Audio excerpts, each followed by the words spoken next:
Eto nga pala yung lunch na niluto ni Pinggoy. Nagluto siya ng Alamax style na fried chicken at saka may french fries pa nga on the side. So, ngayong araw pala yung bagyong uwan, yung bagsak ng bagyong uwan. Kaya kita mo ang lakas talaga ng hangin dito.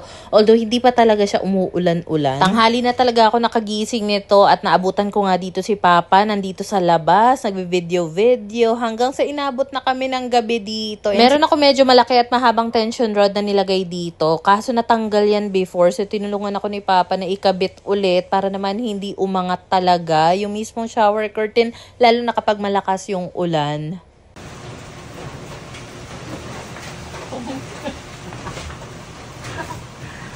Sarap nitong banana chips.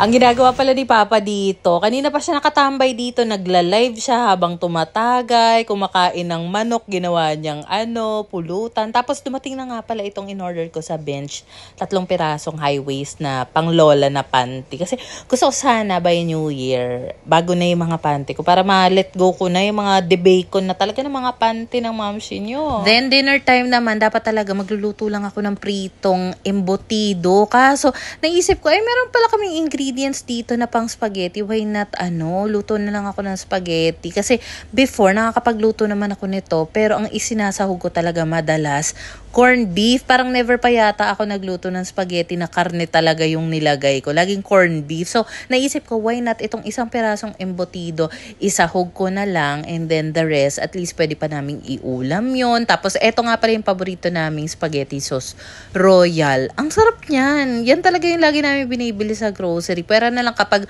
wala niyan, tatry kami ng ibang spaghetti sauce. Kayo ba? Anong favorite spaghetti sauce ninyo?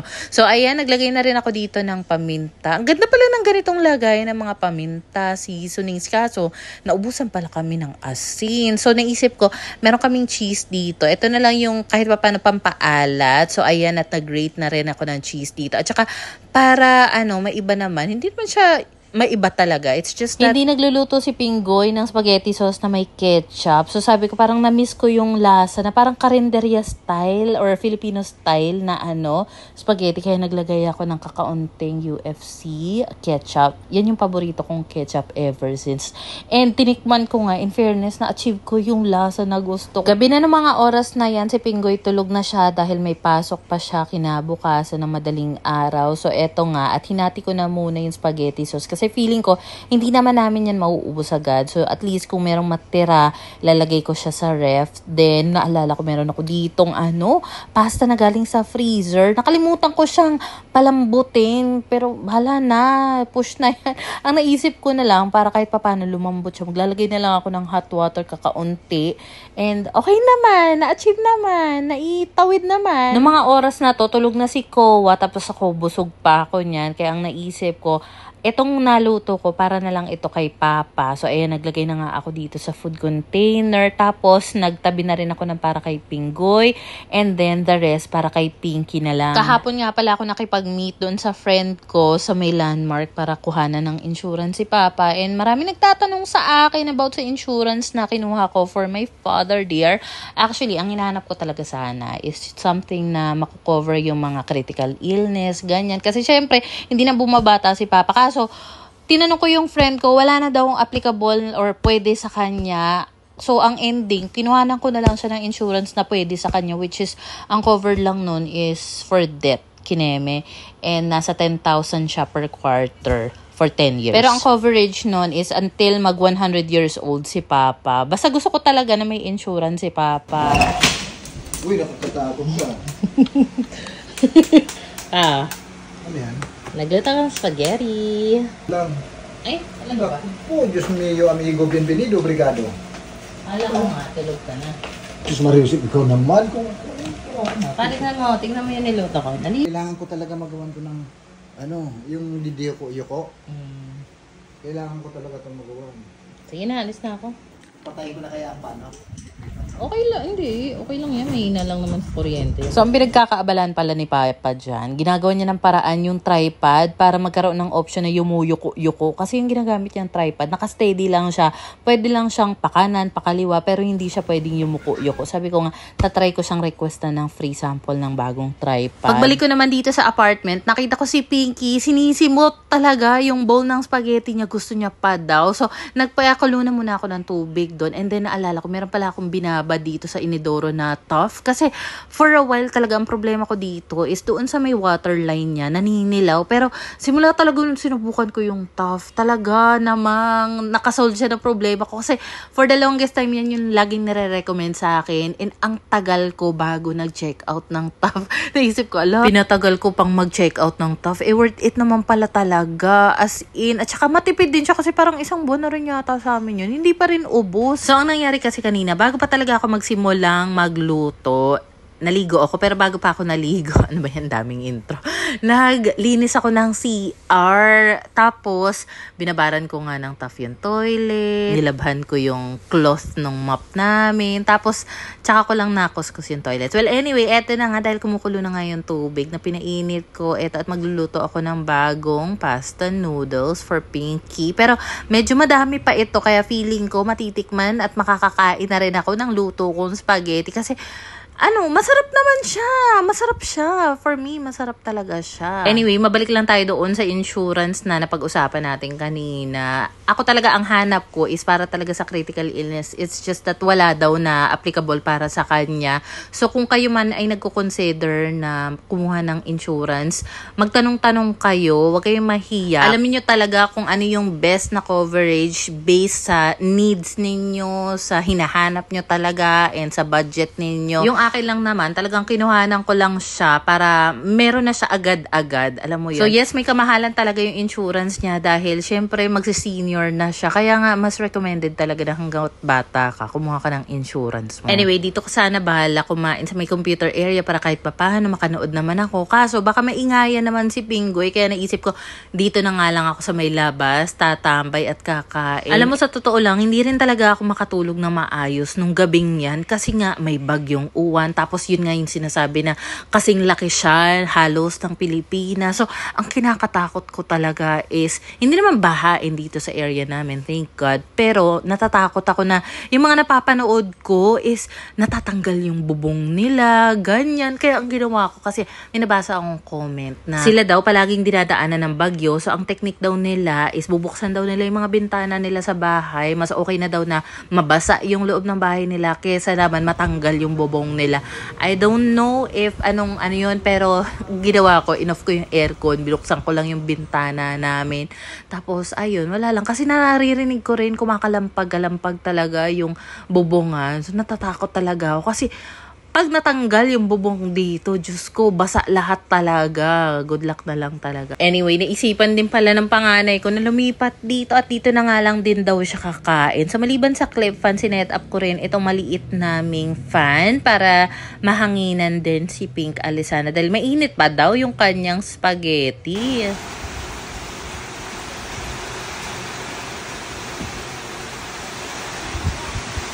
Sorry na talaga mga Mima Bells at late upload na nga ito and may mga days din talaga na hindi ako nakakapag-upload ng vlog. Anyway, eto nga pala yung binili ni Pinggoy sa 7-Eleven. First time ko makatry ng Goya na may almond.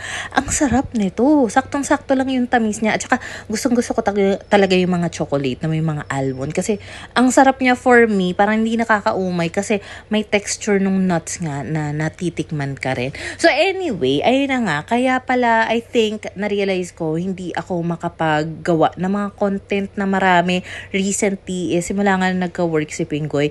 Siyempre halos ako yung toka sa pag-aasikaso sa mga bata, ganyan. Kasi sobrang busy niya talaga most of the time, naka-OT pa siya. So, basta parang ayun, nag-a-adjust pa rin talaga ako kung papaano ako magiging productive ulit. Kasi before, nung wala pang work si Pinggoy, talagang gigising na lang ako, may pagkain na, naasikaso na yung mga bata, ganyan.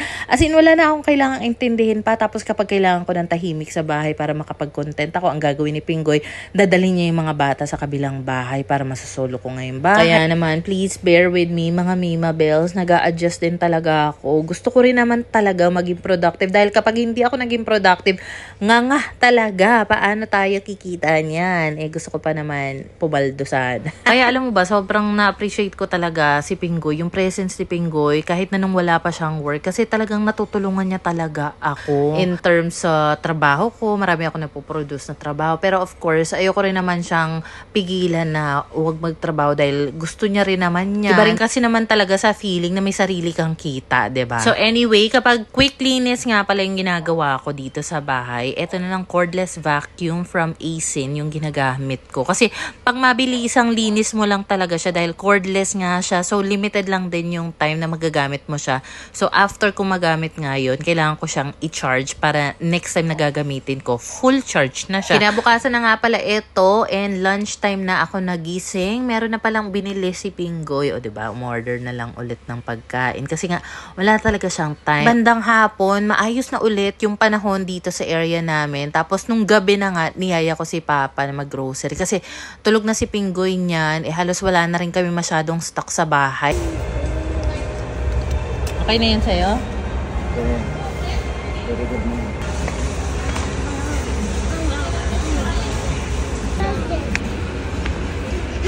Cosplaying with flower.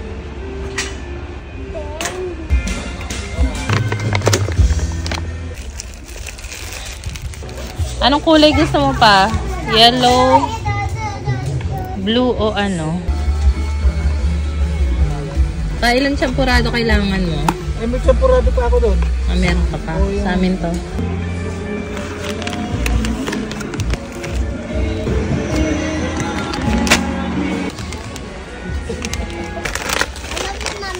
I love you.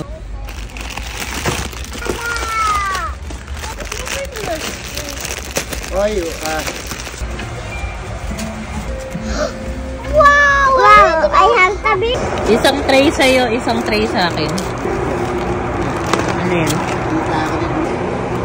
So kapag ganito na kailangan ko rin ng stocks ng grocery and even si Papa. So sabay na lang kami tapos ang ginagawa namin, hinihiwalay na namin yung mga gamit niya or yung mga grocery stocks niya para kapag nandun na kami sa may counter or sa may cashier, ipapauna ko lang ipabox yung kanya para hiwalay na at hindi na kami magsusort-sort pa sa loob ng bahay namin.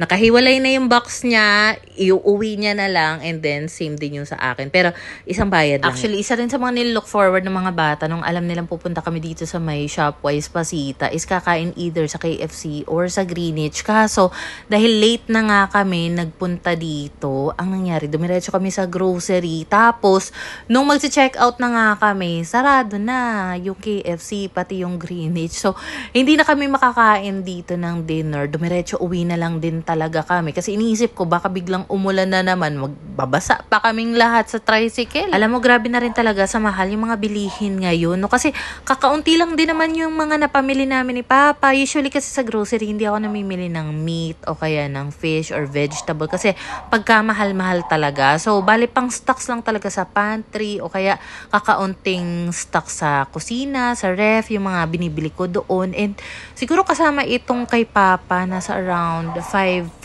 na rin yata yung inabot niya. Grabe. Pero nagpapasalamat din talaga ako kay Lord sa kanyang provision, na kahit papaano hindi niya talaga kami pinapabayaan. Lagi talagang may blessings. At saka yung mga ganitong moment, simple lang naman talaga ito sa iba. Pero para sa akin kasi parang, wow, grabe, nakakapag-grocery na kami ng ganito. Parang dati, pinapangarap ko lang yung ganitong buhay.